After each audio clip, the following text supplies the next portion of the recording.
Hi, this is Alex from phpacademy.org with a video tutorial for the new Boston.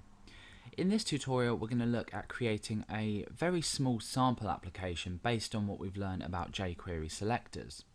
And we're going to be creating a form which allows the background color of each field to change when it's in focus, and then when we are out of focus the background color will change back to white. So we're creating this and I'm essentially showing you how easy it is to create something like this with jQuery selectors and referencing text types. So we'll first of all go ahead and build our form, and then I'll go through a bit more about how this works and what we're doing. So I'm going to create a form action, and I guess the method doesn't really matter. And then I'll end the form just here. Okay, so inside I'm going to create a few fields. So I'm first of all going to say name, and we can break down. Let's just again surround that in paragraph tags. So just building up a form that you might usually use on your site. Now this type is text, and that's the selector that we're going to be using in jQuery. So let's go ahead and create some more fields. We'll create about 3 fields. We'll say name, email,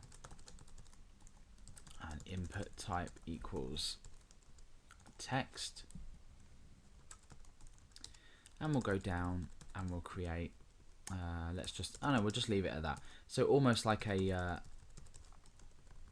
newsletter submission form, I guess. So we create our last element, which is a button, and we can go ahead and give this an ID of newsletter button.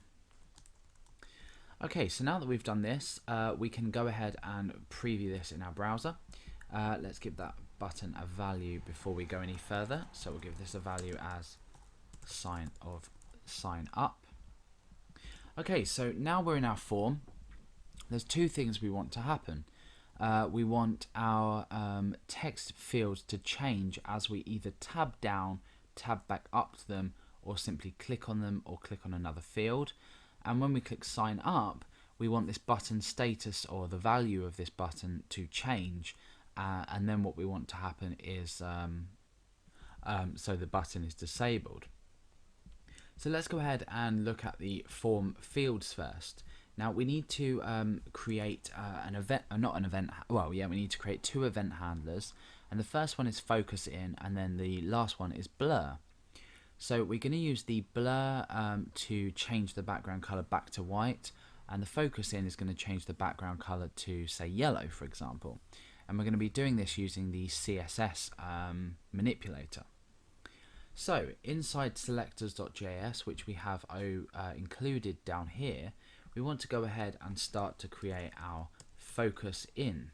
Now we're going to choose the type of text. So for every text field on this page, which includes this one and this one as well, we want to go ahead and change the background color once we've focused in. So we use the focus in event handler, and then inside here we create a function.